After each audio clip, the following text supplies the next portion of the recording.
Yo, what's good? It's your boy Logan come back with another poker vlog. And this one we got two different sessions. One, I was in Vegas playing 1-3 at the Bellagio, and then the second session is from a New York private game. This is my second time at a New York private game, and it was the first one that let me record.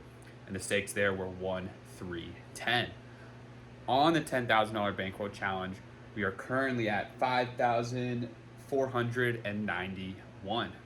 We're going to start off with our first session, 1-3 at the Bellagio in Vegas. Let's get to the hands. All right, let's get into the first hand of the session. Here in middle position, we got the King of Hearts, 10 of Diamonds. One limper's in early position, so I kick it up to 15, folds back to him, and he calls. Pot's $34, hop into a flop. We got the Deuce of Diamonds, 7 of Spades, 8 of Hearts. So we got absolutely nothing here, but this board is pretty bad. He could easily have missed this board, so I decided to take a stab for about 20, maybe barrel on some turns that favor our hand and potentially bluff him. So I size in for 20, and he decides to call. Turn is a Deuce of Spades, and this is actually a pretty good turn card because a lot of his hands that were really good, like 8-7, would now lose to a lot of hands that I could potentially have as a pre-flop raiser, such as aces, kings, queens, hands like that. I think if I put max pressure here, I could get him to fold any 8, any 7, and realistically 8-7, and the only hands that could really call me are sets, or maybe a deuce, but he probably doesn't have one unless he has ace deuce. So I can get all of his hands that basically have no equity to fold, such as like Jack 10 or hands like that. I think I get 8 to fold. I think I get 7 to fold. I think I get 8-7 to fold. Most of his range is going to fold to a big sizing. I only have about 125 left, so I decided to jam it in there. He thinks for about 5 seconds, and he folds. So we get the bluff through, kind of realizing that he can't have super good hands on this board while I can, and using that to our advantage. Happy with the play I made. All right, let's get into the next hand. Here in early position, we got the 6 of Spades, 6 of Diamonds. I open to 12, and the middle position decides to jam for 32.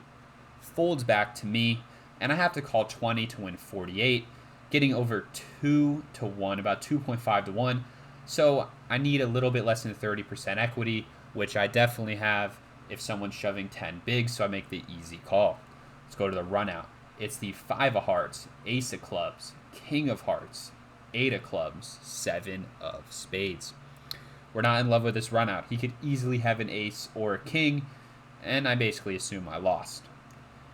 Middle position looks at me. He's like, "You're almost certainly good." I have queen high. I'm like, "Perfect. I got 6s." And we take down a medium-sized pot. All right, let's get into the next hand. Here in the hijack, we got the Ace of Spades, Jack of Spades. I decide to open up to 12, and I get 2 callers, one in the small blind and one in the big blind. Pot's $36, hop into a flop. We got the 4 of Spades, Deuce of Diamonds, 10 of Clubs. Small blind checks, big blind checks, and this board doesn't really favor my range. I have no draws. I don't want to get check raised off my equity. I could pick up something on the turn, so I decide to check back. The turn is the 7 of Spades. Great card. We're drawing to the nuts now. Small blind decides to lead for 15, and he could just be trying to take down the pot. This is a smaller bet sizing, and we picked up some equity with our nut flush draw, so I'm going to play this aggressive, try and take the pot down with the raise, and I'm going to plan on barreling pretty much any river unless it's really bad. So I decide to raise to 45. The big blind folds, and then the small blind calls. So we're popping into a river, and it's the Ace of Diamonds. The pot is 126. Small blind decides to lead for 20, and obviously I'm calling in this spot, but do I raise or not? And I don't think I do, because I don't really think anything worse would call. I've already shown a lot of strength on the turn, and if he's leading into me, he's got to have something pretty good. I'm calling simply for the odds. It's 20 into a pot of 126. I don't really think I'm going to be good, but I have to call for these odds. So I decide to call, and he shows 5-3 of spades. So he rivers the straight. You know, if a spade came in another world, we would have stacked him, but unfortunately, we lose to a straight, and it's just unfortunate. But what are you going to do? We lose his medium sized pot here. All right, let's get into the next hand. Here in early position, we got the ace of clubs, 10 of diamonds. I decide to raise to 12. Next to act middle position calls, and we get a caller in the blind. So we're 3 ways to the flop. Pot is $37. The flop is the 9 of spades, queen of diamonds. Big blind decides to check. I see no merit in betting here. I have good showdown value for this board, so I decide to check. And EP also decides to check. So we're going to a free turn card, and it's the ace of diamonds. Pretty good card for us. Small blind decides to lead for 15, and I make an easy call. Someone could easily still have a queen. If I raise, only better call.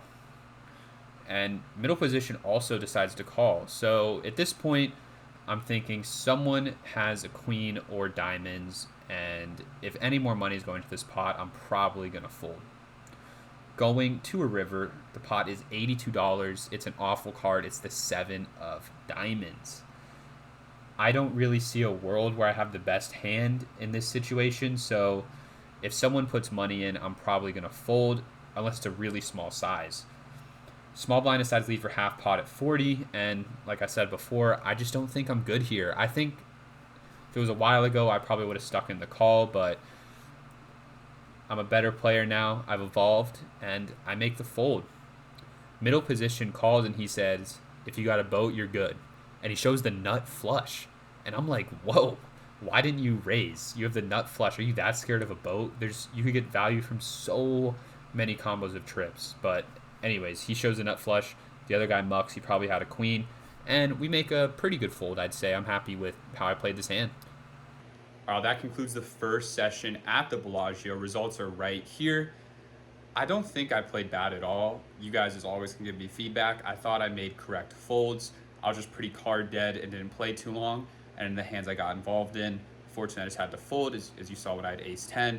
Then with ace jack, I think we played it well. We just ended up getting a bad river. So it is what it is. But if you guys think I could have done something differently, as always, let me know. Your comments have really helped me in the past improve, so just keep them coming. Anyways, we're moving on to the second session. This one was the second time I played in a New York private game and the first time I was allowed to record.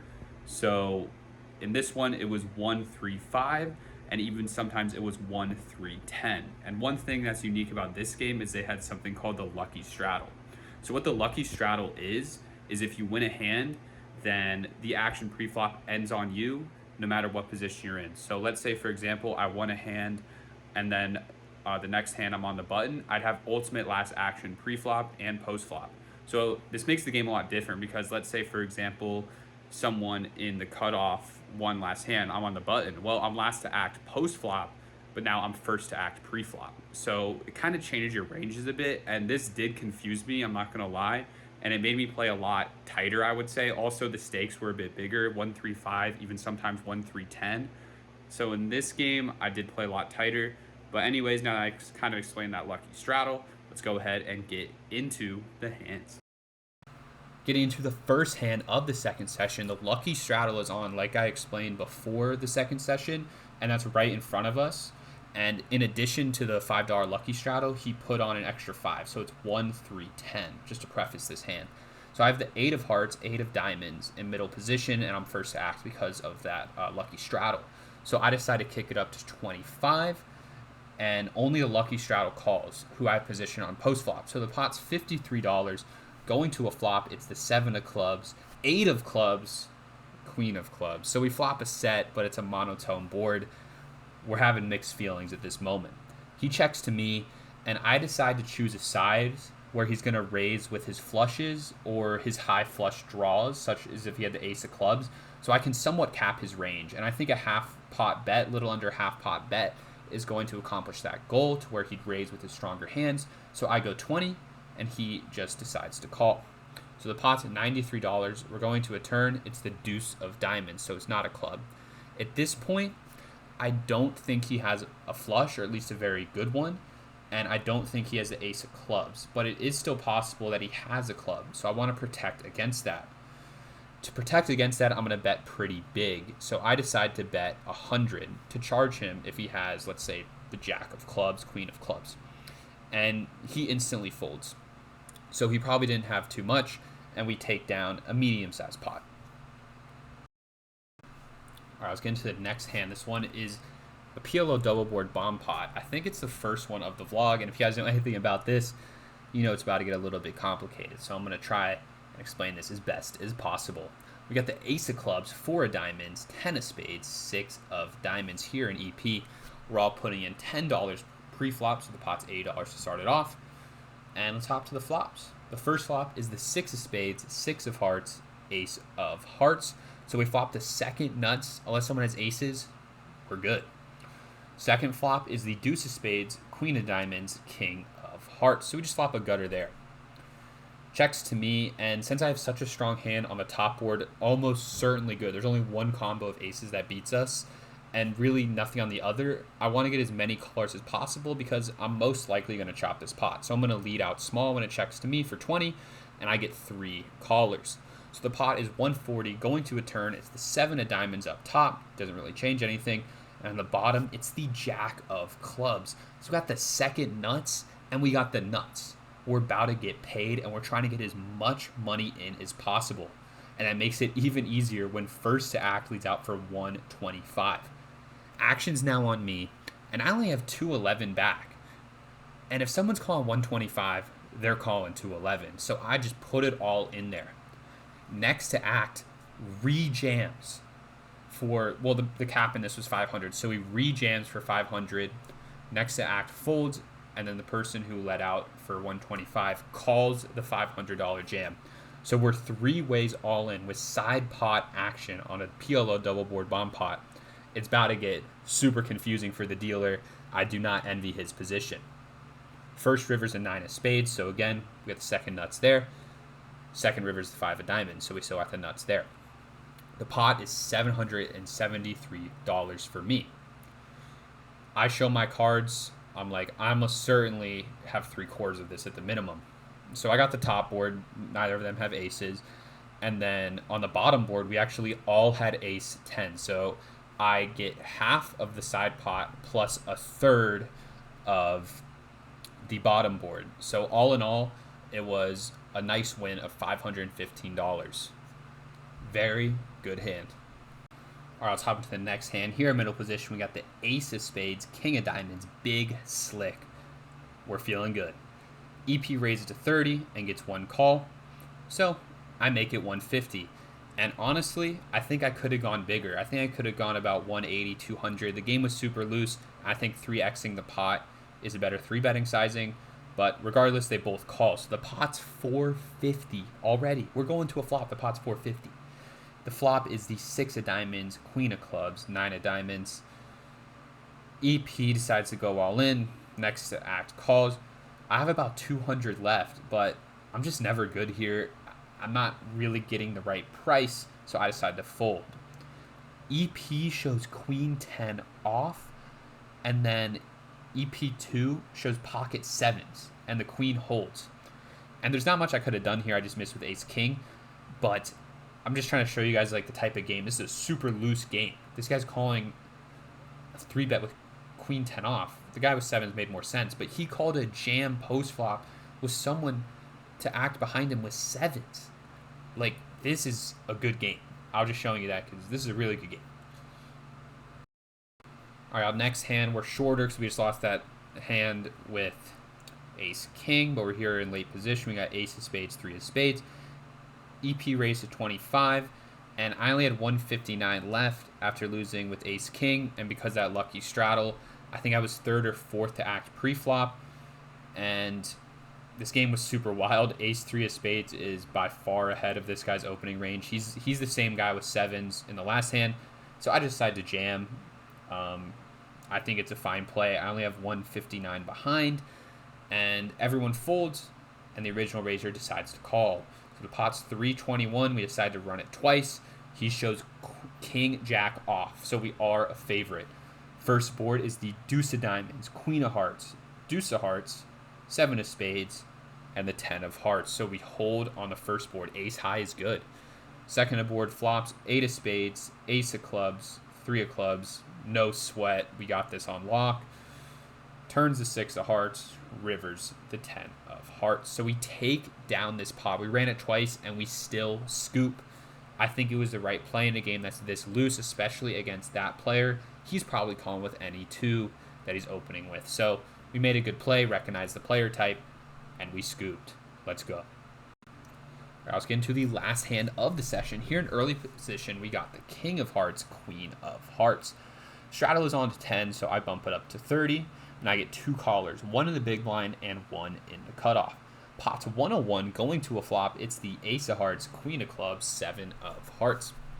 So once the small blind checks to me, just because of how loose this game is, there's tons of hands we can get value from, like worse kings, even like gutter draws I think people could call with, worse heart draws as well, even a 7. So I decided to bet for 40, and the cutoff calls, and then the big blind folds. So the pot's 181, going to turns the 8 of spades. So I'm first to act here, and I think I made a mistake here. I let out for 100, and I just don't like this. The guy I was betting into was super aggressive, and he was drinking a ton, making crazy bluffs.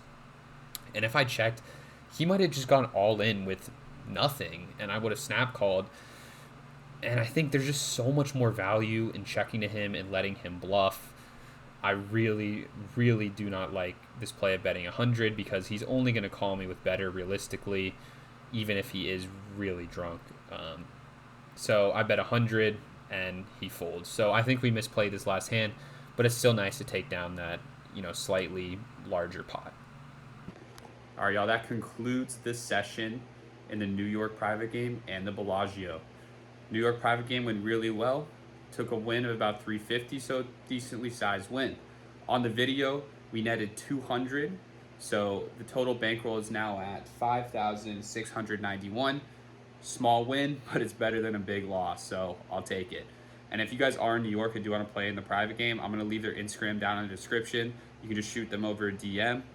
Really liked the room, really liked the players. I'd recommend it if you are in New York. That being said, if you guys do have any feedback, I do really appreciate about the hands or the vlog. It helps me improve as a player and as a content creator.